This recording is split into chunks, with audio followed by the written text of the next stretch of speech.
نحمده ونستعينه ونستغفره ونتوب إليه ونعوذ بالله من شرور أنفسنا ومن سيئات أعمالنا. من يهده الله فلا مضل له ومن يضلل فلا هادي له.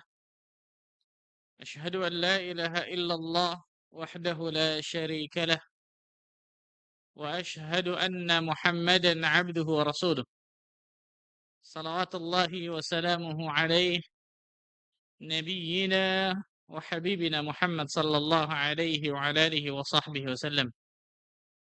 قال الله تعالى في كتابه الكريم: يا أيها الذين آمنوا اتقوا الله حق تقاته ولا تموتن إلا وأنتم مسلمون. أما بعد. Ikhwani wa akhwati fiddin, rahimani wa rahimakumullah. Saudara-saudariku sekalian, Bapak Ibu sekalian yang semoga Allah tabaraka wa taala selalu memberikan keberkahan dalam kehidupannya. Alhamdulillah, kita bersyukur kepada Allah tabaraka wa taala atas segala limpahan karunia dan nikmat yang Allah berikan kepada kita semua, sehingga pada kesempatan yang berbahagia ini Allah tabaraka wa taala masih terus melimpahkan berbagai macam nikmat dan karunia-Nya kepada diri kita semua, sehingga kita dapat duduk hadir di tempat terbaik di atas muka bumi ini, yaitu fi baitin min buyutillah, di salah satu rumah di rumah-rumah Allah tabaraka wa taala ini, untuk meningkatkan keimanan kita, meningkatkan ketakwaan kita kepada Allah Jalla wa Ala, duduk di majelis ilmu ini, duduk di salah satu taman-taman surga di dunia ini. Dan semoga Allah tabaraka wa taala jadikan dari kita orang-orang yang mendapatkan ilmu yang bermanfaat. Allahumma amin. Salat dan salam semoga tercurah kepada Rasulina Al-Karim, Nabi kita Muhammad sallallahu alaihi wasallam, Nabi akhir zaman, Nabi yang telah membawa kita dari zaman kejahilian, dari zaman kebodohan, dari zaman keterasingan akan ilmu menuju zaman yang terang benderang akan ilmu syar'i, itu zaman as-sunnah. Ikhwatul iman, rahimani rahimakumullah, melanjutkan mabahas kita, kajian kita tentang kitab Al-Bahr Ar-Ra'iq fi Zuhdi war Raqa'iq, kitab tentang tazkiyatun nufus, kitab tentang penyucian jiwa, pembersihan hati, karya dari Syekh Dr. Ahmad Farid, hafizahullah taala.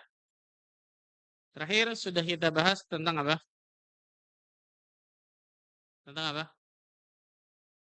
Ah, wah, bingung Masya Allah. Nah, lihat lagi contekan. Oh, ribut. Oh. Ah, tentang apa? Racun. Racun apa? Racun hati, Masya Allah. Alhamdulillah. Sudah kita bahas racun hati berapa? Racun hati yang sudah kita bahas berapa? Kebet lagi, nyontek lagi. Ayo lagi. Nah, satu, baru satu, betul. Penyebab seseorang, sudah kita bahas awalnya tentang masalah dosa, betul ya? Dosa dan maksiat itu penyebab yang menjadikan hati seseorang menjadi sakit, bahkan bisa mati. Itu penyebab terbesar yang menjadikan hati seseorang sakit atau mati. Na'udzubillah. Kemudian setelahnya penyebab terbesarnya juga Pak, terdapatnya banyak racun-racun hati dalam hati seseorang. Apa racun hati tersebut? Baru kita bahas satu, yaitu tentang apa? Fudulul kalam. Fudul, apa fudul? Overdosis atau berlebihan di dalam berbicara. Berbicaranya bukan sesuatu yang bermanfaat, tapi berbicara yang tidak bermanfaat, apalagi berbicara yang menimbulkan perbuatan dosa dari bicaranya tersebut. Ini akan memberikan racun yang luar biasa berbahaya bagi hati seseorang. Jadi kita bahas panjang lebar tentang masalah fudulul kalam atau overdosis di dalam berbicara. Apa bentuk-bentuk overdosis dalam berbicara? Bentuk-bentuk overdosis dalam berbicara apa saja? Yang pertama, makan. Banyak bicara yang pertama, betul ya? Yang kedua, bicara yang tidak perlu atau dilarang oleh syariat. Yang ketiga, kata-katanya kotor atau kasar, toksik. Yang keempat, menceritakan semua yang dia dengar, diceritakan. Itu pun tidak dibolehkan. Maka sadarlah bahwa diri kita semua Semua ucapan kita, tindak tanduk kita, amal perbuatan kita pasti akan dicatat oleh malaikat yang ditugaskan oleh Allah Azza wa Jalla. Ma yalfidhu min qawlin illa ladaihi raqibun atid. Tidak ada satu ucapan yang diucapkan melainkan di sisinya ada malaikat pengawas yang selalu siap mencatat, hadir. Ketahuilah, setiap omongan kita, ucapan kita, amal kita, tindak tanduk kita semuanya pasti akan dipertanggungjawabkan di hadapan Allah Azza wa Jalla. Sekarang yang kedua, racun hati yang kedua, fudulun nazar. Overdosis di dalam melihat, berlebihan di dalam memandang. Ini yang kedua nih. Fudulun nazar. Berlebihan di dalam memandang atau overdosis di dalam apa? Melihat. Jelas ini sesuatu, melihat sesuatu yang nggak baik ya. Sesuatu yang nggak bermanfaat. Kalau melihat sesuatu yang baik, tanda-tanda kebesaran Allah, ya jelas bagus itu. Allah tabaraka wa ta'ala berfirman dalam surat Al-Balad ayat ke-8. Surat Al-Balad ayat ke-8. Alam naj'al lahu 'ainain wa lisanan wa syafatain. Bukankah kami telah menjadikan untuknya sepasang mata? Salah satu kenikmatan besar yang Allah Azza wa Jalla berikan kepada diri kita, Allah berikan apa? Sepasang mata. Kalau ada seseorang datang kepada diri kita untuk membeli mata kita, satunya 1 T, mau dijual? Hah? Mau dijual? Satulah satu. Gak usah dua-duanya, satu aja, satu-satu. Nggak mau kita, betul ya? Tapi sangat jahilnya manusia ketika dia tahu bahwa nikmat mata itu luar biasa besarnya, tapi dia gunakan nikmat mata itu untuk kedurhakaan dan dosa kepada Allah Azza wa Jalla. Bayangkan subhanallah. Padahal ketika orang datang kepada kita mau beli harga berapapun gak kita kasih, Masya Allah. Tapi jahilnya seorang hamba, dia digunakan matanya untuk kedurhakaan kepada Allah. Apa yang dijawab di hadapan Allah ketika Allah bertanya tentang kenikmatan mata tersebut nanti di yaumul qiyamah.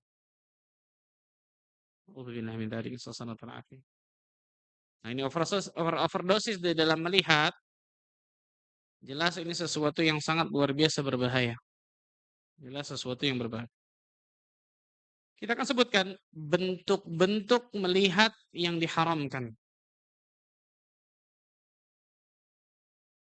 Bentuk-bentuk melihat yang diharamkan.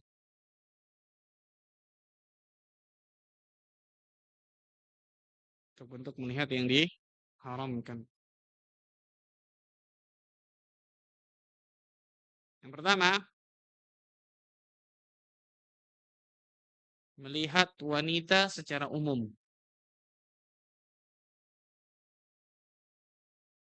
Melihat wanita secara umum. Terlebih yang menampakkan aurat. Kemudian apa?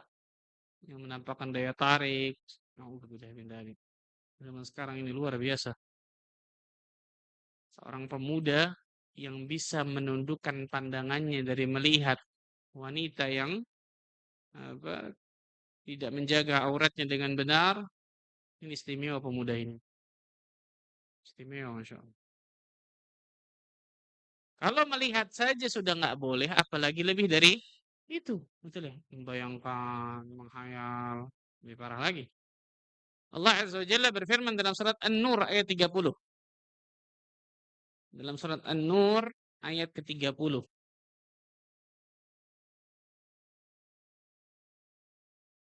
Qul lil mu'minina yaghuddu min absarihim wa yahfadhu furujahum. Dzalika azka lahum. Innallaha khabirum. Laki-laki yang beriman, hendaklah mereka menundukkan pandangan mereka, menjaga kemaluan mereka. Dzalika Allah Azza wa Jalla Maha mengetahui apa yang mereka perbuat. Ini bagi laki-laki ke perempuan. Yang kedua, sebaliknya. Bentuk melihat yang tidak dibolehkan yang kedua, melihat laki-laki yang menimbulkan syahwat.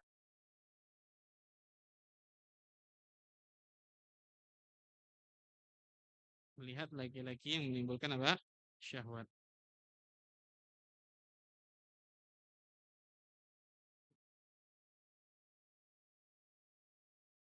Ini luar biasa banyak contohnya. Laki-laki yang mungkin berpakaian ketat dan seterusnya melihat apa? Apa orang zaman sekarang? Drakor, bukan drakor.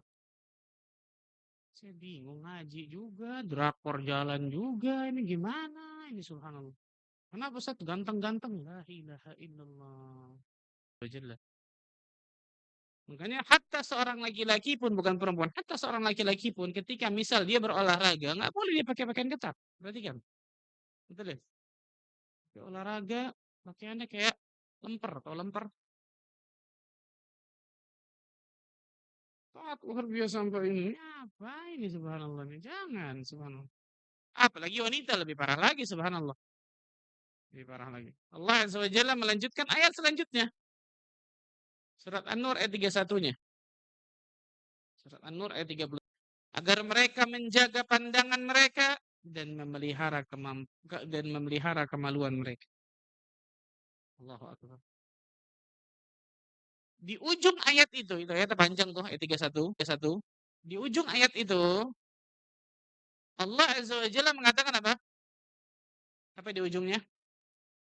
وَتُوبُوا إِلَى اللَّهِ جَمِيعًا أَيُّهَا الْمُؤْمِنُونَ لَعَلَّكُمْ تُفْلِحُونَ. Dan bertaubatlah kalian semua hai orang-orang yang beriman, yang dipanggil oleh Allah Azza wa Jalla bukan cuma orang yang apa? Pendosa, tidak. Ayyuhal mu'minun, wahai orang-orang yang beriman. Untuk apa orang beriman itu bertaubat? La'allakum tuflihun, agar kalian berbahagia, sukses, beruntung dan seterusnya. Syekh Muhammad bin Shalih Al-Utsaimin ketika menjelaskan ayat ini, coba perhatikan. Allah tabaraka wa taala menyuruh diri kita, mukminin dan mukminat, untuk bertaubat kepada Allah Azza wa Jalla bagi orang yang tidak bisa menundukkan pandangan matanya. Padahal mungkin kata beliau melihat apa lawan jenisnya bukan sesuatu yang haram jelas, itu bukan sesuatu yang dosa maksudnya, bukan sesuatu dosa besar afwan. Melihat lawan jenisnya mungkin bukan sesuatu dosa besar, tapi lihat bagaimana Allah tabaraka wa taala menyuruh kita untuk bertaubat. Kalau dosa tidak bisa menundukkan pandangan saja diperintahkan kita untuk taubat, bagaimana dosa yang lain yang lebih dari itu.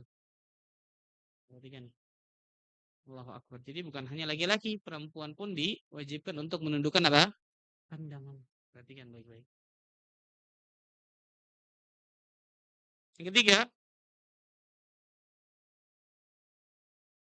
Yang ketiga,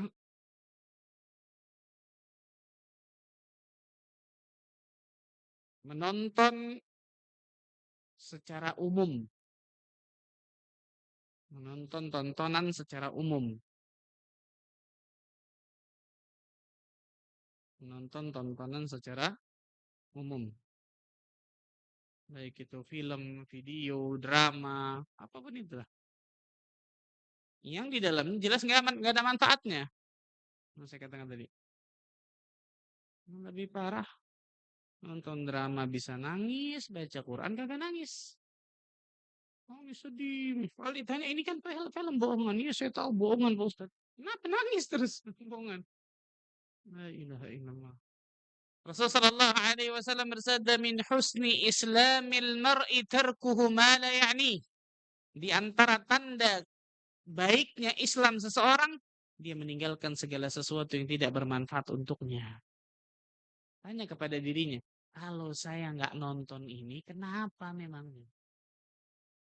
Menjadikan saya nggak bahagia, menjadikan saya nggak dapat pahala, menjadikan saya sumpek dalam kehidupan kita saya. Kenapa? Kalau saya nggak nonton, ini kenapa? Tanya sama diri kita gitu. Subhanallah, Allahu Akbar. Nonton ini, nonton itu, dan seterusnya. Kenapa? Karena biasanya madaratnya jauh lebih besar daripada manfaatnya, subhanallah. Menonton TV dakwah, TV roja, dan seterusnya. Bagus, silahkan, subhanallah. Tapi nontonnya tadi saya katakan tuh, mengarah, syaitan pasti akan mengarahkannya, bukan tontonan yang baik. Makanya subhanallah, sekarang lihat tuh. Kebanyakan dari kaum muslimin dan muslimat mencerminkan akhlaknya bukan akhlak yang mulia, tapi akhlak yang buruk. Kenapa? Tontonannya akan jadi tuntunan. Betul nggak, ikhwan? Tontonan yang dilihat itu akan jadi tuntunan. Maka kita orang tua nih hati-hati di rumah nih ketika anak kita ngelihat ayahnya, ngelihat ibunya, tontonan setiap hari itu akan jadi tuntunan itu dalam kehidupannya. Nah, banyak diri kita subhanallah nggak sadar ketika memberikan apa? Bebas luar biasa kepada anak-anak kita, nonton apapun silahkan luar biasa. Naudzubillah. Sehingga ketika apa? Belajarnya susah, ini susah dan seterusnya diperintahkan ngelawan, macam kemudian dipantengin. Betul ya? Kan masih pertama Pak Ustadz. Aja bohong itu. Nabi sallallahu alaihi wasallam bersabda, "Kutiba 'ala ibnu Adam nasibuhu minaz zina, mudriku dzalika la mahalata." Telah ditetapkan atas bagian dari zina, yang mana ia pasti akan mendapatkan itu. Yang pertama apa? Yang pertama Rasul sebutkan, bayangkan. Al-'ainani zinahuma an-nazar. Allahu akbar. Kedua mata, zina itu dengan apa? Melihat. Wal udhunan zinahuma al-istima'. Kedua telinga, zinanya dengan mendengar, melihat sesuatu yang haram. Kedua telinga, zinanya dengan mendengar, melihat sesuatu yang haram, mendengar sesuatu yang haram jelas. Wal lisan, tangan dengan menyentuh, meraba dan seterusnya. Wal rijlu zinaha al-khuta, zina kaki dengan melangkah. Wal qalbu hawa wa yatamanna, zina hati dengan nafsu dan juga menghayalkan, berharap. Wa yusaddiqu dzalikal faraj aw yukadzibuhu, sedangkan kemaluan itulah yang membenarkannya atau mendustakannya. Ya, jadi orang ketika terjerumus kepada zina biasanya apa? Step by step, satu demi satu tuh. Satu. Dan yang paling besar dari itu semua ini nih, dua mata jelas. Rasulullah sallallahu alaihi wasallam mengatakan apa? An-nazar sahmun min sihamil iblis masmumah. Kedua pandangan mata ini panah-panah iblis yang beracun, kata Nabi. Panah-panah iblis yang beracun. Ketika seseorang dipanah, bisa dicabut panahnya tapi beracun, maka racun itu akan menjalar ke seluruh tubuhnya. Berapa banyak kita lihat dosa besar yang luar biasa dari zina, dimulainya tidak lain tidak bukan dari mana? Pandangan matanya. Pandangan matanya, subhanallah. Ketika dilihat terbayang-bayang. Ketika terbayang-bayang, mulai menghayal, mulai berharap, berkeinginan. Seperti itu, mulai jadi action. Ada amalannya, ada perbuatannya. Betul ya? Coba chat lah. Chatting, mulai kemudian lisan. Lisan, janjian, ketemu, pegangan. Nah, ujung-ujungnya apa? Zina itu sendiri. Na'udzubillah min dzalik. Nasallallahu alaihi wasallam. Makanya hati-hati nih subhanallah. Terutama para orang-orang yang kerja di perkantoran, laki perempuan, ikhtilat laki perempuan yang nggak ada batas, hati-hati luar biasa. Jangan menormalisasi tentang itu tuh. Jangan merasa aman dari itu semua. Subhanallah. Karena nggak mungkin ada syariat Allah yang dilanggar kemudian akan baik-baik saja, itu mustahil. Subhanallah. Lihat di kantor, subhanallah. Laki perempuan bebas, nggak ada apa. Terjadi perselingkuhan sana, sini, dan seterusnya. Real, kejadian. Real ini luar biasa, subhanallah. Allahul musta'an, a'udzubillah. Salah satunya dari apa? Dua mata. A'udzubillah min dzalik. Sallallahu alaihi wasallam. Kemudian yang keberapa tuh? Yang kelima. Yang kelima. Di antara hal yang juga tidak ada gunanya bahkan bisa menjerumuskan kepada sesuatu yang haram, memandang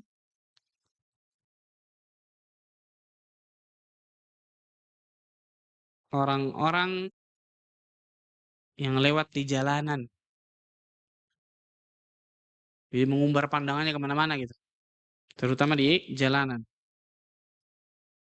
Nah, ini selain mengandung banyak kemungkinan untuk berbuat maksiat dengan penglihatannya, dan juga apa? Mengandung berbagai macam keburukan. Kenapa di jalanan? Karena Nabi Shallallahu Alaihi Wasallam menyebutkan dalam sebuah hadis yang sahih yang diriwayatkan Bukhari dan Muslim dari sahabat Abu Sa'id Al-Khudri, "Iyyakum wal julusa fit turuqat." Hindarilah duduk-duduk di pinggir jalan, kata Nabi. Di sahabat ternyata apa? Dari zaman dulu sampai zaman sekarang, betul ya? Lo coffee shop, betul ya? Nongkrong-nongkrong pinggir jalan. Rasul menyebutkan hindari itu duduk-duduk di pinggir jalan tersebut. Ternyata para sahabat juga banyak yang seperti itu. Para sahabat mengatakan, "Ya Rasulullah, malana min majalisina bud." Wahai Rasulullah, bagaimana kalau kami butuh untuk duduk-duduk di jalan itu memperbincangkan sesuatu? Karena berat ternyata. Manusia makhluk sosial pasti, betul ya? Ketemu, berbicara, ngobrol, seterusnya. Bagaimana kalau kami memang membutuhkan itu dan kami memang membutuhkan itu gitu. Maka Rasul mengatakan, "Fa amma idza abaitum illal majlis fa'atut tariqa haqqahu." Jika kalian memang perlu untuk duduk-duduk di pinggir jalan tersebut, maka berikanlah hak pengguna jalan itu. Hak pengguna jalan berarti kewajiban kita, betul ya? Qalu ya Rasulullah, fama haqqut tariq? Apa hak dari jalan itu? Maka Rasul mengatakan yang paling pertama lah, ghaddul basar. Tundukkan apa? Pandangan. Boleh silakan kau duduk-duduk tapi ingat berikan haknya. Apa hak yang pertama? Ghaddul basar. Bayangkan yang pertama Rasulullah SAW wanti-wanti kepada kita tuh. Tundukkan pandangan. Yang kedua, wa kafful adza. Hilangkan gangguan. Bukan malah di jalan berikan gangguan. Ini salah nih, naudzubillah. Tapi hilangkan gangguan. Jangan ganggu orang jalan. Waraddus salam. Kemudian apa? Menjawab salam. Wal amru bil ma'ruf. Kemudian menyuruh untuk berbuat yang ma'ruf, amar ma'ruf. Wan nahyu 'anil munkar, dan mencegah dari kemungkaran.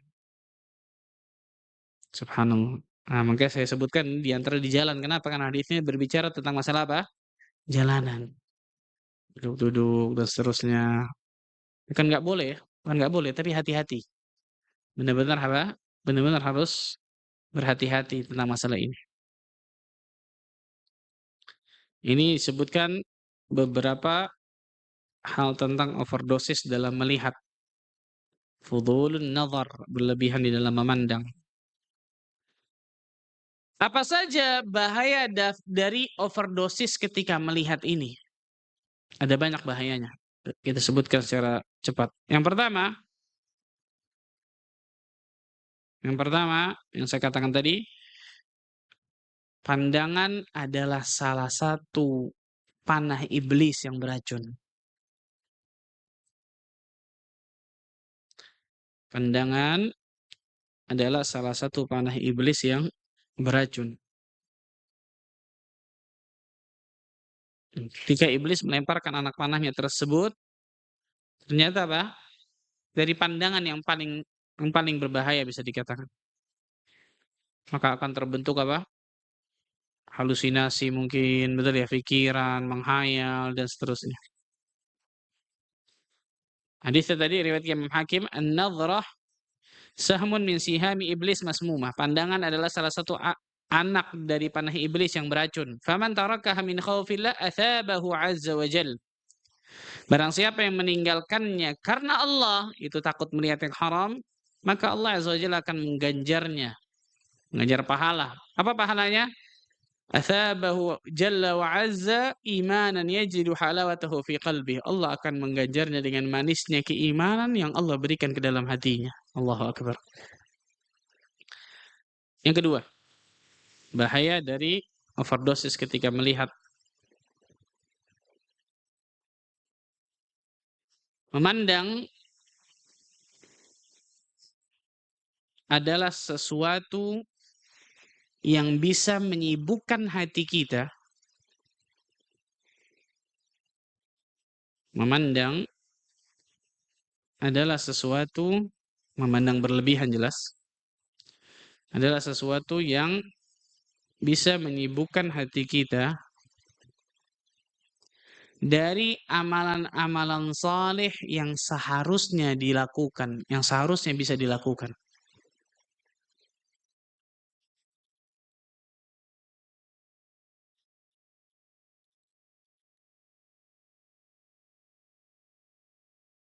Memandang itu biasanya akan menyibukkan hati kita dari amal-amal saleh yang seharusnya bisa dilakukan. Contoh paling real, nih scroll.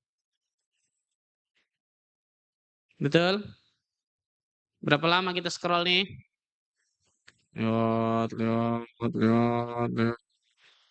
Oh, bagus juga nih. Terus tuh, betul ya? Nggak kelar-kelar tuh. Ini contoh real nih, di tangan kita loh ini. Betul ya? Awalnya sih ibu-ibu ngeliat masakan Pak Ustadz. Oh, tapi bagus juga nih, bagus ini bagus juga nih. Terus tuh subhanallahil azim. Bapak-bapak, enggak ngeliat bola aja, pasti ngeliat bola, betul ya. Terus tuh, subhanallah. Akan menyibukkan diri kita dari amal soleh yang harusnya bisa kita lakukan. Niatnya cuma ngelihat satu, dua, akhirnya sejam. Berapa banyak kita bisa baca Quran dalam sejam itu tuh harusnya. Allahu Akbar. Allahu Akbar. Makanya para ulama mengatakan apa? Qalbuka hawaka illam tashtagil bil haq syagalatka bil batil. Hatimu, hawa nafsumu, kalau itu tidak disibukkan dengan kebenaran, maka dia pasti akan disibukkan dengan kemaksiatan, kebatilan. Maka dan di antara satu kenikmatan yang Allah berikan kepada kita, Allah sibukkan diri kita dari hal-hal yang kebaikan. Itu nikmat, ikhwan. Sibukkan diri kita dari kajian seperti ini. Sibukkan diri kita untuk ibu-ibu misal mengurus anak di rumah, bapak-bapak untuk apa? Cari maisha dan seterusnya. Karena ketika hati kita tidak disibukkan dengan hal-hal kebaikan, maka hati kita akan tersibukkan dengan hal kemaksiatan dan dosa.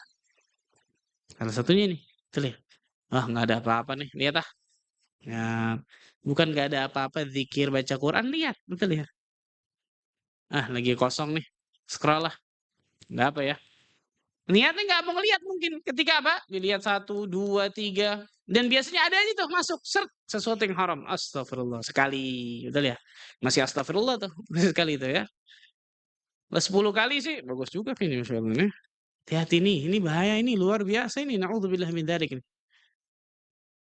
Hati-hati, batasi luar biasa kepada diri kita. Harus harus kencang, harus keras kepada diri kita nih. Harus tegas luar biasa. Allahu Akbar. Allah Azza wa Jalla berfirman dalam surat Al-Kahfi ayat ke-28.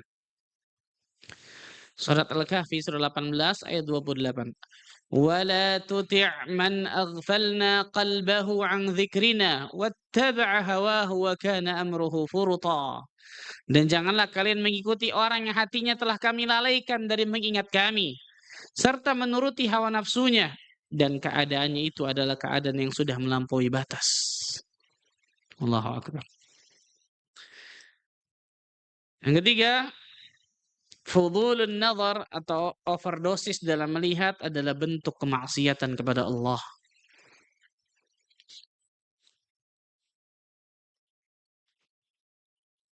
Overdosis di dalam melihat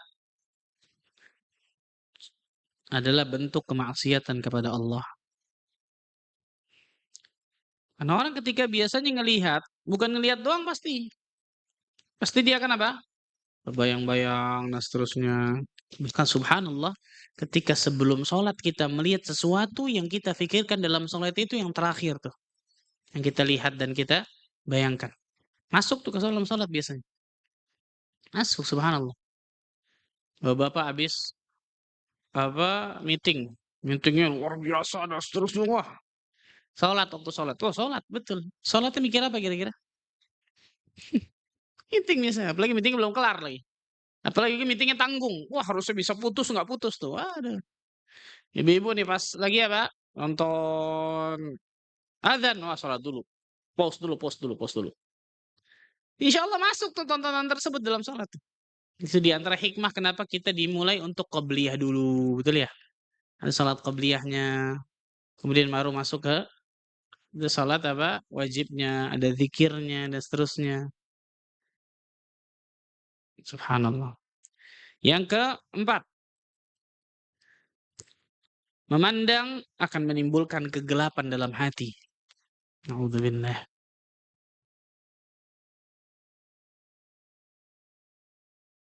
Memandang sesuatu yang haram jelas akan menimbulkan kegelapan dalam hati.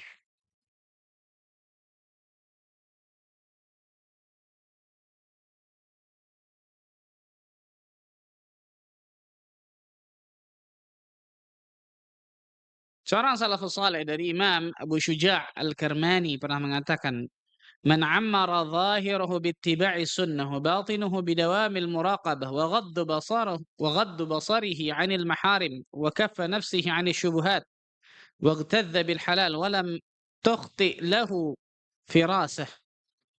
Barang siapa yang menjaga zahirnya mengikuti sunnah Nabi sallallahu alaihi wasallam dan batinnya dengan muraqabah, merasa selalu diawasi oleh Allah dan menundukkan serta menjaga pandangannya dari yang haram, juga menjaga dirinya dari syubhat serta selalu mengkonsumsi hal-hal yang halal, maka firasatnya tidak akan salah. Firasatnya tidak akan apa? Salah. Ulang, bayar anak haji, Masya Allah. Barang siapa yang menjaga zahirnya dengan mengikuti sunnah. Barang siapa yang menjaga zahirnya dengan mengikuti sunnah. Imam Abu Syuja' Al-Karmani. Barang siapa yang menjaga zahirnya dengan mengikuti sunnah. Dan batinnya dengan muraqabah. Apa muraqabah? Merasa selalu diawasi oleh Allah. Dan siapa yang menjaga zahirnya dengan mengikuti sunnah dan batinnya dengan muraqabah.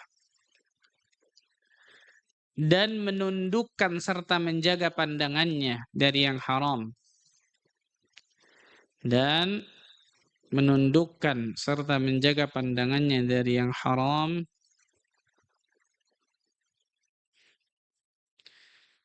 Juga menjaga dirinya dari syubhat. Juga menjaga dirinya dari syubhat.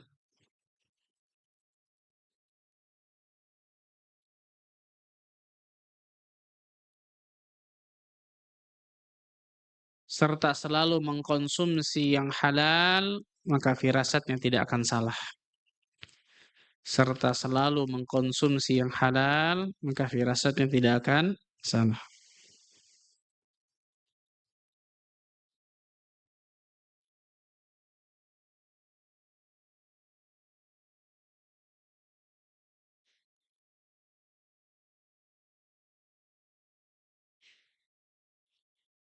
Jadi al-jaza min jinsil amal. Balasan itu sesuai dengan amal perbuatan yang dilakukan.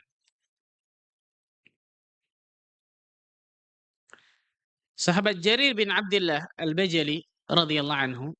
Jarir bin Abdullah Al-Bajali ini sahabat yang dijuluki Nabi Yusufnya umat ini, kata Nabi.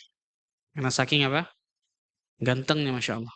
Jarir bin Abdullah Al-Bajali menceritakan sa'altu Rasulullah sallallahu alaihi wasallam an nadratil faj'ah fa amarani an asrifa basari. Aku bertanya kepada Rasul sallallahu alaihi wasallam tentang nadratil faj'ah, pandangan yang sekilas, yang tiba-tiba gitu. Maka Rasul sallallahu alaihi wasallam memerintahkan diriku untuk memalingkan pandanganku. Allahu akbar. Untuk memalingkan pandanganku. Ada seorang sahabat yang ketika sedang naik unta bersama Nabi sallallahu alaihi wasallam, naik unta atau bighal saya lupa, naik kendaraan. Tiba-tiba Pak, sahabat ini melihat kepada seorang wanita yang terkenal, wanita ini dalam suku yang memang terkenal cantik-cantik. Jadi sahabat ini ngeliat, Masya Allah subhanallah. Maka Rasul sallallahu alaihi wasallam memegang kepala sahabat tersebut kemudian diputar. Diputarkan oleh Nabi SAW. Subhanallah. Allahu Akbar. Ini hati-hati masalah ini. Yang pentingnya seorang muslim dan muslimah selalu menjaga apa? Pandangannya. Ini overdosis dalam melihat. Yang ketiga. Apa yang ketiga? Yang ketiga mana nih? Berlebihan, Masya Allah. Alhamdulillah. Nyambung berarti, Masya Allah nih. Nggak lapar berarti, Masya Allah. Fudulul mukhalatah. Berlebihan atau overdosis di dalam bergaul. Fudulul mukhalatah. Berlebihan atau overdosis di dalam apa? Bergaul.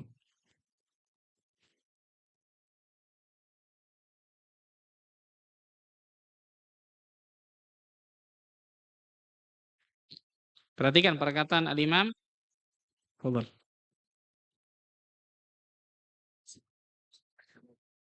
Oh, ada mobil menghalangi nih. mobil Nissan plat B 2665 TKK diharap untuk menghalangi. Syukran. Tapi nggak dijual kan itu mobilnya kan? Al-Imam Ibn Qayyim Al-Jauziyah rahimahullahu ta'ala memberikan sebuah komentar tentang bergaul bagus banget Masya Allah nih. Masya Allah. Beliau menyebutkan ini dalam kitabnya Madarijus Salikin. Dengarkan saja. Betapa banyaknya dampak negatif dari bergaul dengan orang-orang. Betapa banyaknya kenikmatan yang terhalang. Apakah ada yang lebih berbahaya bagi Abu Talib? Abu Jahal, apa sih Abu Lahab? Bukan. Abdullah bin Abi Umayyah. Abdullah bin Abi Umayyah. Nabi SAW mendakwakan Abu Talib ini terakhir nih. Penentuan nih, betul ya? Sakratul maut. Ya ammi, qul la ilaha illallah. Kalimatun uhaju laka biha indallah. Wahai pamanku, katakan la ilaha illallah. Sebuah kalimat yang aku bisa menolongmu nanti di hadapan Allah Azza wa Jalla. Wah, dia seorang muslim maksudnya, kan gitu. Dua teman buruk yang mengatakan apa? Ya Abu Talib, atarghabu an millati Abdul Muttalib? Wahai Abu Talib, apakah kau benci dengan agamanya Abdul Muttalib? Subhanallah, Abu Talib bingung. Melihat ke Nabi SAW, melihat kedua temannya. Melihat ke Nabi SAW, terus Rasul mengulang-ulang. Ya ammi, qul la ilaha illallah. Kalimatun uhaju laka biha indallah. Dua temannya tetap mengulang juga, luar biasa. Lihat, bayangkan ya. Bagaimana syaitan dari bangsa manusia ini luar biasa nih. Dua ini nih. Betul ya? Sampai Allah takdirkan Abu Talib mati dalam keadaan kufur. Tidak mengucapkan kalimat tauhid. Kata para ulama, lihat Abu Talib semasa hidupnya bergaul dengan manusia terbaik sejagat raya ini. Itu Nabi kita Muhammad SAW. Betul ya? Akan sesuatu itu karena Allah akan gantikan yang jauh lebih baik daripada apa yang dia tinggal. Kemudian apa? Memutuskan tali silaturahim. Silaturahim pada kerabat, pada saudara, bukan pada teman. Satu. Yang kedua, teman laksana racun memang harus dijauhi. Teman laksana racun itu memang harus apa? Dijauhi. Ibnu Qayyim Al-Jauziyah dalam kitabnya Bada'iul Fawaid menyebutkan ada 4 jenis teman itu tuh. Jadi sahabat, teman itu ada 4. Yang pertama, teman laksana makanan pokok yang setiap hari harus kita makan pasti. Teman laksana makanan pokok ini istimewa nih.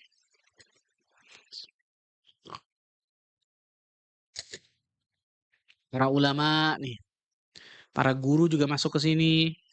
Orang-orang yang saleh, bertakwa kepada Allah, mengingatkan kita tentang akhirat. Ini teman-teman laksana apa? Makanan pokok nih, Masya Allah nih.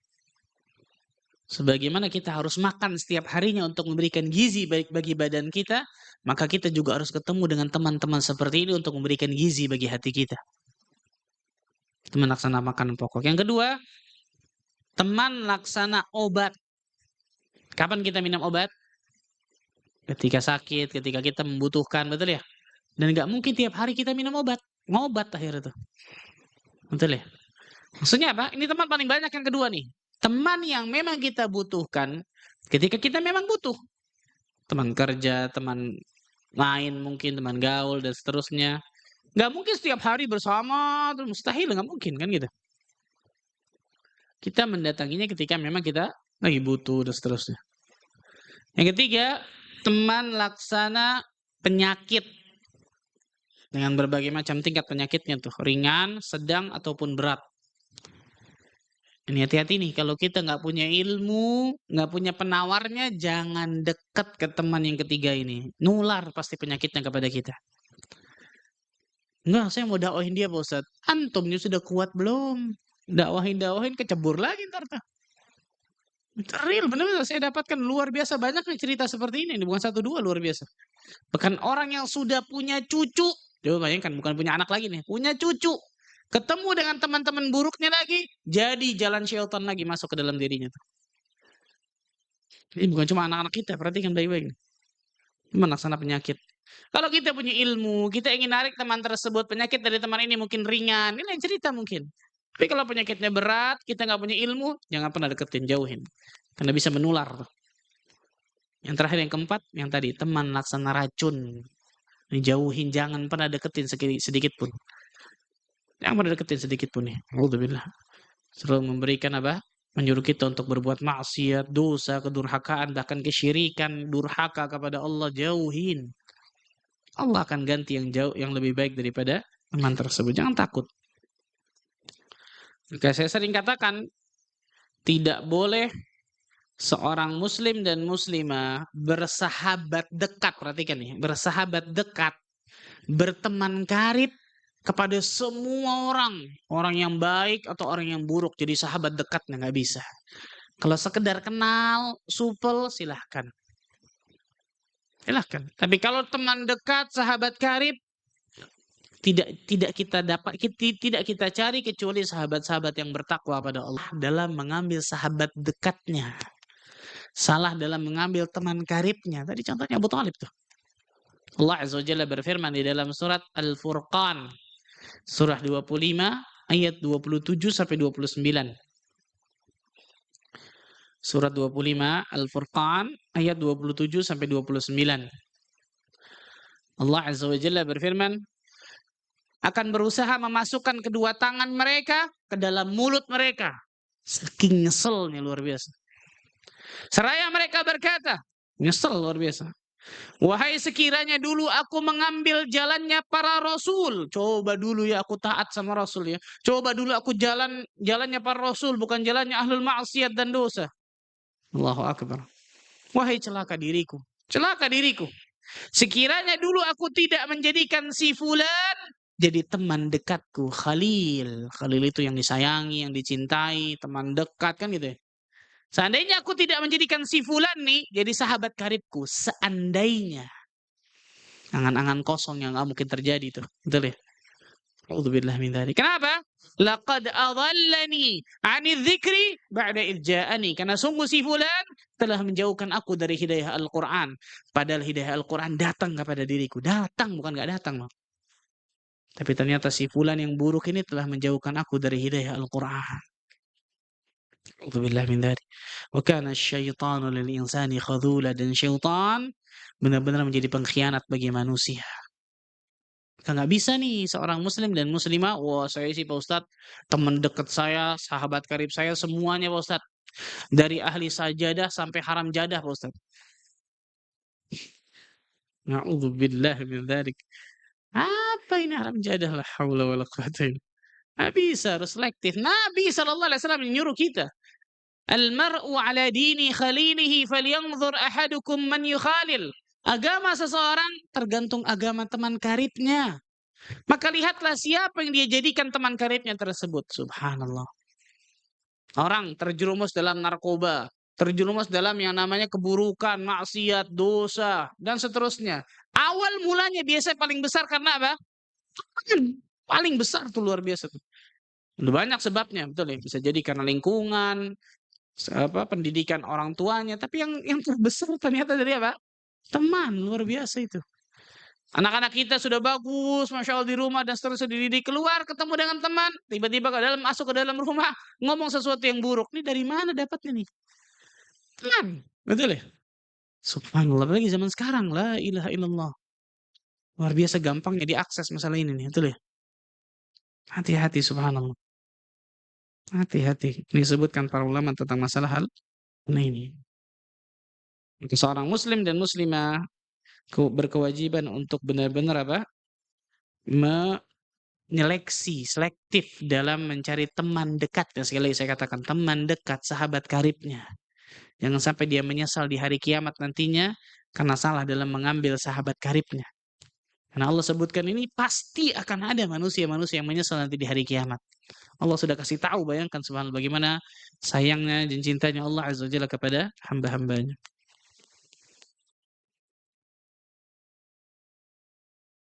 Nah, itu disebutkan oleh para ulama tentang masalah ini. Dan banyak kita sebutkan tentang masalah hal ini, subhanallah. Nggak mungkin kita sebutkan satu persatu. Itu yang keberapa? 3. Yang keempat, baru selesai makan nih. Di sana ada makan zen juga tuh, Masya. Baru selesai makan nih. Belum baca doa selesai makan tuh, subhanallah. Sana juga tuh yang zen tuh, Masya Allah. Kita datangin situ ya. Harus selesai nih, subhanallah. La ilaha illallah. Tapi yang paling jelas, yang paling buruk jelas apa? ketika seorang mengkonsumsi sesuatu yang haram. Makanan, minuman yang haram itu pasti memberikan racun yang luar biasa bahaya bagi hati seseorang. Dan Allah Azza wa Jalla menyuruh diri kita tidak memakan kecuali sesuatu yang apa? Halal dan baik. Allah Azza wa Jalla berfirman di dalam surat Al-Baqarah ayat ke-168. Al-Baqarah ayat 168. Ya ayuhan nasu kulu mimma fil ardi halalan tayyiba wa la tattabi'u khutuwatis syaitan. Wahai manusia, makanlah dari makanan yang halal dan baik yang terdapat di bumi ini. Dan janganlah kalian mengikuti langkah-langkah syaitan. Makanan dan minuman yang halal pasti jauh lebih banyak daripada makanan dan minuman yang haram. Pasti itu. Di antara hebatnya Islam ini, Masya Allah, ketika Allah dan Rasulnya mengharamkan sesuatu, pasti Allah dan Rasulnya memberikan ganti untuk sesuatu yang haram itu. Bahkan penggantinya itu lebih banyak daripada sesuatu yang diharamkan itu. Betul ya? Pasti. Makanan. Wah, sedikit yang nggak mungkin. Yang halal itu pasti jauh lebih banyak. Ma'isyah, mencari kehidupan di atas muka bumi ini dari apa? Dari rezeki kita tuh. Wah, sekarang cari yang haram aja susah, Pak Ustaz, apalagi yang halal. Bohong, dusta itu. Nggak mungkin. Yang halal pasti jauh lebih banyak daripada yang haram, kan gitu. Tapi karena sudah terbiasa dengan sesuatu yang haram, nggak nikmat dari sesuatu yang haram, dari sesuatu yang halal. Dan itu terjadi ya. Dan itu apa? Terjadi, subhanallah. Na'udzubillah min dzalik. Ada seseorang, na'udzubillah, tanda kutip, orang yang sering jajan di luar. Berzina dengan orang. Dengan apa? Wanita-wanita di luar sana. Tidak akan pernah nikmat ketika dia melakukan hubungan dengan istrinya. Karena sudah terbiasa dengan apa? Sesuatu yang haram itu. Dan sebaliknya, ketika seorang terbiasa dengan sesuatu yang halal, tidak akan pernah nikmat dia merasakan sesuatu yang haram. Itu iman tuh yang bicara. Itu iman, subhanallah. Nah ini tentang masalah ini. Terutama masalah sesuatu yang haram ini, masalah makanan, minuman. Nabi SAW bersabda dalam sebuah hadis yang sahih dari Imam At-Tirmidzi, Ibnu Majah, Imam Ahmad, "Ma mala'a ibnu Adam wi'aan syarran min batnin." Tidak ada wadah yang paling buruk untuk diisi dari anak keturunan anak Adam daripada perut. Bayangkan wadah paling buruk untuk diisi nih. Semuanya masuk nih, betul ya? Daripada perut. Bihasbi ibni Adam akalat yuqimna sulbahu. Cukuplah bagi keturunan anak Adam tersebut dia makan hanya beberapa suap untuk menegakkan tulang punggungnya. Kalau bisa. Betul ya?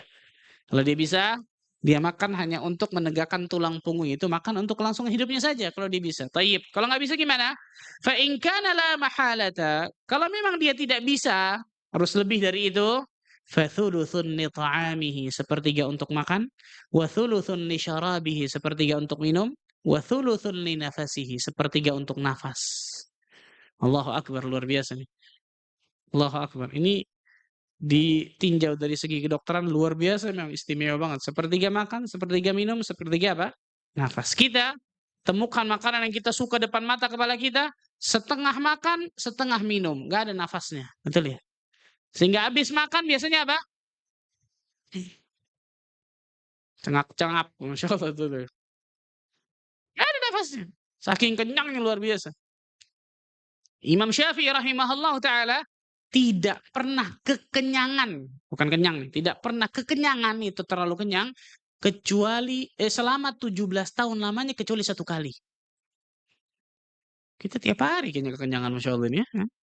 Selama 17 tahun nggak pernah kekenyangan, makan kenyang tapi nggak pernah kekenyangan gitu maksudnya. Walaupun di sini kata para ulama sesekali dibolehkan, di antara dalil dari Abu Hurairah radhiyallahu anhu kan gitu. Tapi ini selama 17 tahun, saya lupa 17 tahun atau 15 tahun, subhanallah. Kecuali hanya sekali. Kecuali hanya sekali. Allahu akbar. Karena biasanya ketika seseorang sudah makan, lupa daratan, repot tuh, betul ya? Tubuh malas untuk ibadah, mata kemudian turun, betul ya? Ngantuk, mau bangun malam pun susah, luar biasa. Allahu akbar. Mau ngafalin lebih parah lagi, subhanallah, betul ya? Allahu musta'an. Al-Imam Ibnu Qayyim Al-Jauziyah rahimahullah mengatakan dalam kitabnya Tibbun Nabawi, maratibul ghidha thalathah. Tingkatan makan itu ada 3. Ahaduha yang pertama, martabatul hajah, tingkatan butuh. Tingkatannya butuh, kita makan karena kita butuh kan gitu. Untuk kelangsungan hidup kita, untuk menguatkan badan, untuk menjadikan kita semangat ibadah dan seterusnya, karena butuh. Watsaniyah martabatul kifayah, yang kedua tingkatan cukup. Nah, yang pertama butuh, yang kedua apa? Cukup.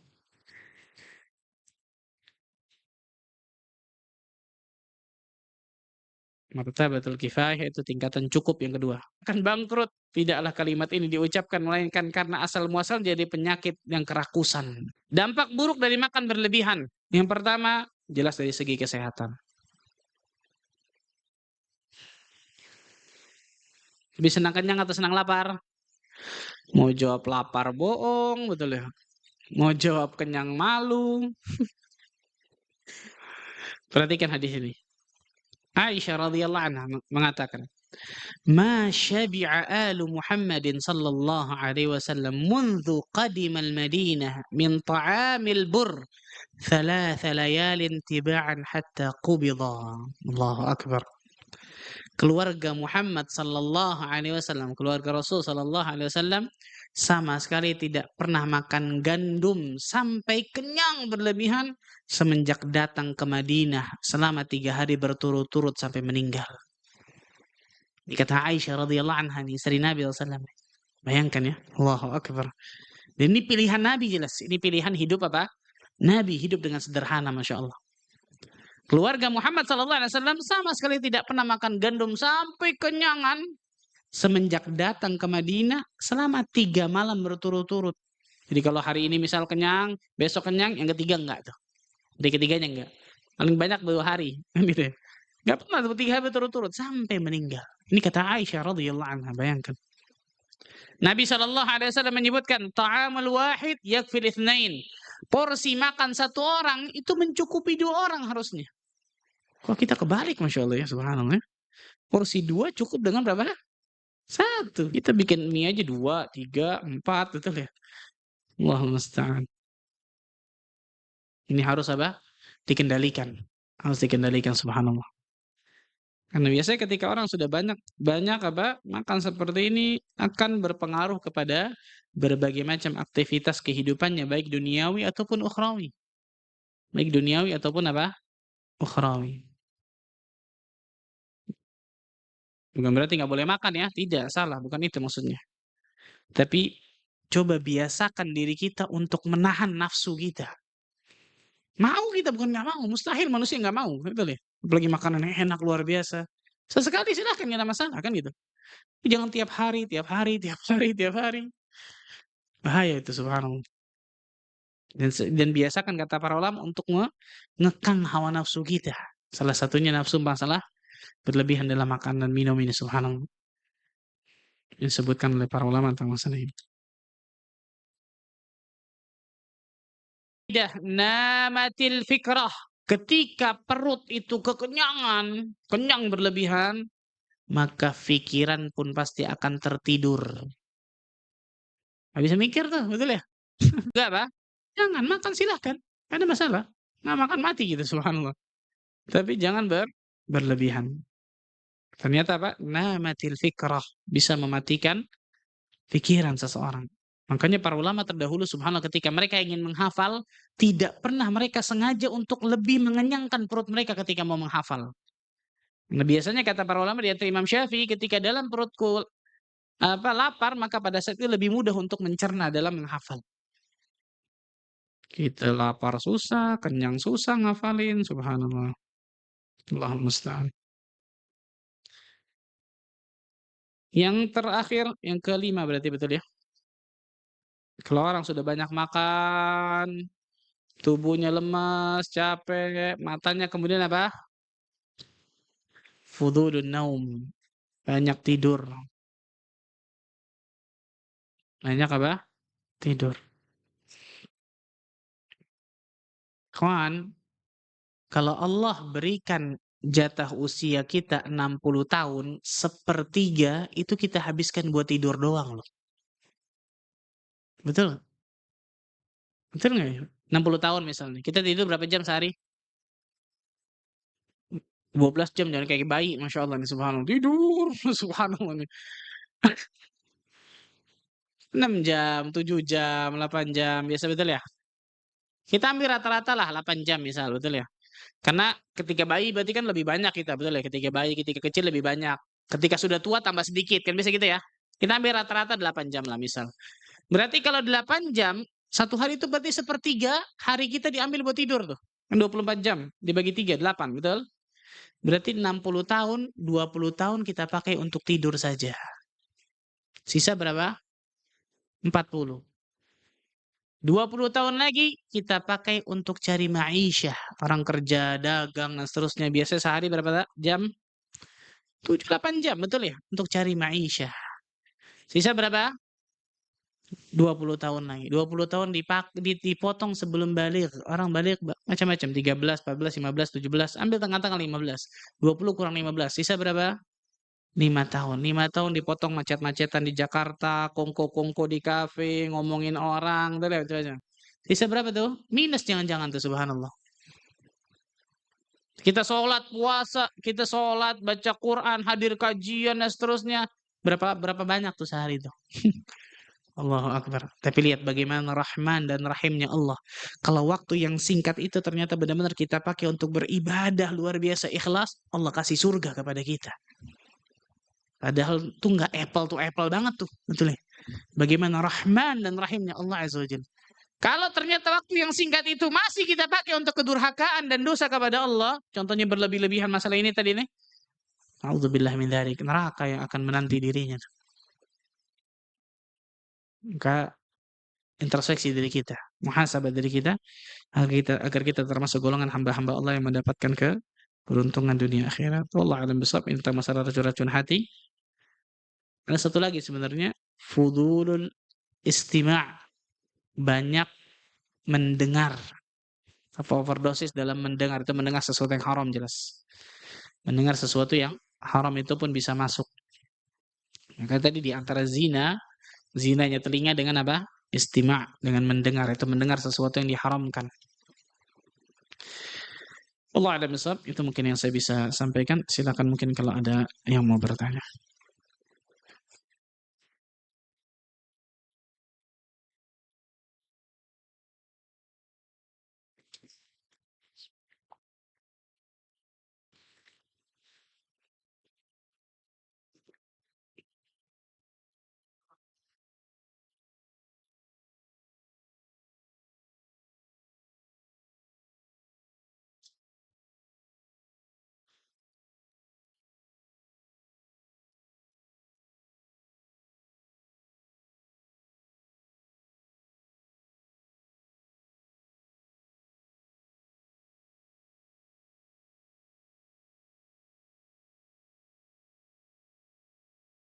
Ada yang tanya? Alhamdulillah, sudah pada sehat berarti hatinya, Masya Allah nih, nggak ada racun hati, Masya Allah. Fadhal. Silakan.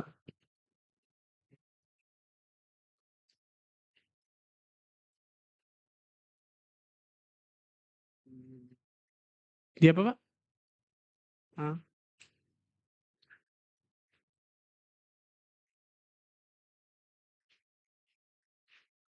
melihat sesuatu yang dilarang.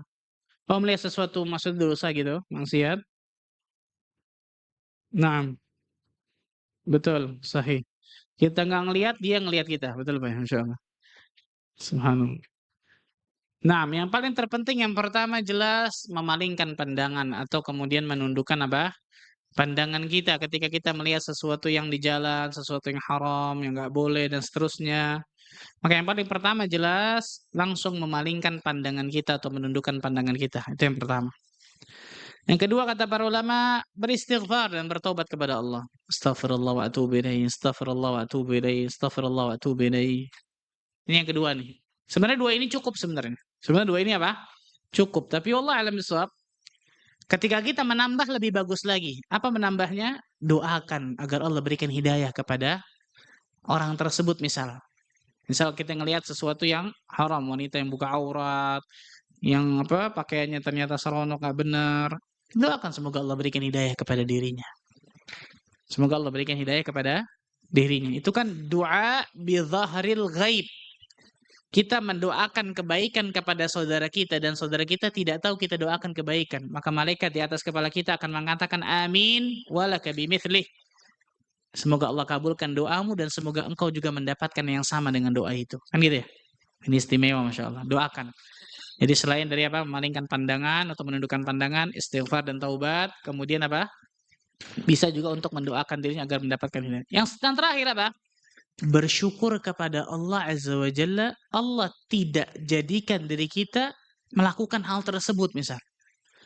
Melakukan apa? Kedurhakaan tersebut misal. Kita juga misal laki-laki pakaian ketat, atau bahkan mungkin naudzubillah tidak menutup aurat dengan benar. Bersyukur kepada Allah, ya Allah alhamdulillah engkau telah jadikan ana mendapatkan hidayah ini ya Allah.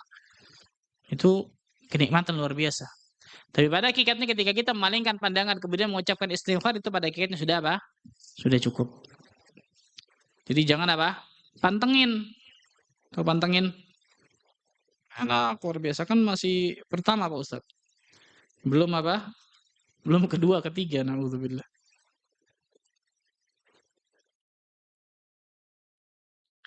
Assalamualaikum warahmatullahi wabarakatuh. Afwan izin bertanya, bagaimana cara menasihati anak untuk menjauhkan temannya yang apa ini?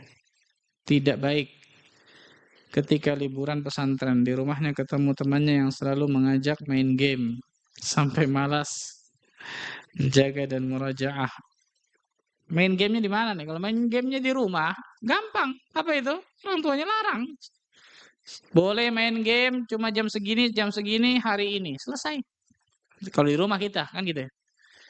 Yang repot itu kalau di rumah orang. Nah, ini repot nih. Kita sudah kasih wanti-wanti, amanah, ya nggak boleh macam-macam. Anak, subhanallah, anak-anak. Maka apa? Coba dengan merubah lingkungan dengan kebaikan. Merubah lingkungan dengan teman-teman yang lebih baik.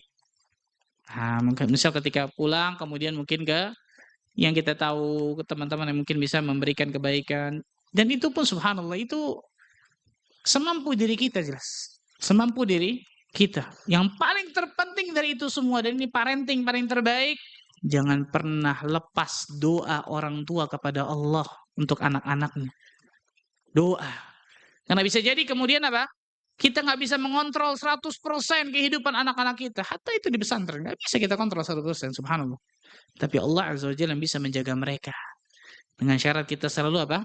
Menyerahkan itu kepada Allah Tabaraka wa Ta'ala dengan doa kita, dengan tawakal kita kepada Rabbul Alamin. Kita hanya bisa berusaha maksimal. Selebihnya serahkan kepada Allah Azza wa Jalla.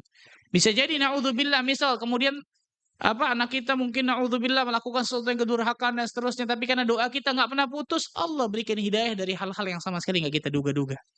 Atau Allah kasih tahu diri kita dari hal yang sama sekali kita nggak pernah duga-duga, subhanallah. Sehingga kita bisa nasihatinya dan sabar. Sabar, subhanallah. Sebagaimana orang tua kita sabar kepada kita, maka kita pun harus sabar kepada anak kita. Subhanallah. Wallahu a'lam bishawab. Ya, jangan pernah putuskan doa kepada Allah dan berharap kepada Rabbul Alamin. Semoga Allah Azza wa Jalla jadikan anak-anak kita menjadi anak yang saleh dan salihah. Dan semoga Allah Azza wa Jalla perbaiki pemuda dan pemudi Islam, ya kawan. Allahumma amin. Bismillah, izin bertanya. Izin BTY. Bertanya kali ya. Semoga Ustaz selalu dalam lindungannya Allah. Amin wa yak. Jika kita berteman selalu, teman kita, nah ini kacau nih, singkat-singkat nih. Selalu teman kita ketika diingatkan. Mereka selalu bilang kan masih ada jalan surga yang lain. Apakah kita terus mengingatkannya? Nah, ingatin terus. Selama kita mengingatkan mereka, kita akan dapatkan apa? Pahala. Maka masukkan dalam hati kita ketika kita menasehati orang, apa itu nasihat? Nasihat itu bahasa Arab loh. An-nushu. Apa artinya? Iradatul khair. Menginginkan kebaikan. Itu nasihat tuh. Berarti ketika kita menasihati orang, yang paling pertama harus kita masukkan niat kita menginginkan kebaikan kepada saudara kita tersebut. Ketika kita menginginkan kebaikan kepada saudara kita tersebut, kita akan dapatkan apa? Pahala dari Allah Azza wa Jalla luar biasa, Masya Allah. Maka jangan pernah bosan-bosan. Nah, kalau bosan dalam berdakwah menasihati orang, Rasulullah SAW pun harusnya paling bosan harusnya, betul ya? 13 tahun siang malam menasihati dan mendakwahkan kepada kafir Quraisy, ditolak mentah-mentah, diintimidasi, mau dibunuh dan seterusnya. Tapi Rasul nggak meninggalkan itu. Maka jangan bosan masalah ini. Karena kita hanya bisa menyampaikan, orang mau terima atau tidak sudah bukan urusan kita lagi. Itu ada hidayah taufik dari Allah Azza wa Jalla. Kita hanya punya hidayatul bayan wal irsyad, penjelasan, nasihat, disampaikan dengan baik, dengan ilmu, dengan sabar, dengan kelemah lembutan. Selesai, diterima atau tidak, angkat tangan kita kepada Allah. Ya Allah, berikan hidayah kepada fulan, ya Allah. Babud da'wah, babur rahmah. Bab dakwah itu bab kasih sayang. Maka masukkan dalam pikiran hati kita ketika kita mendakwahkan orang, menasehati orang, amar ma'ruf nahi munkar kepada manusia, ini bab kasih sayang saya kepada orang tersebut. Wallahu a'lam bishawab. Lagi?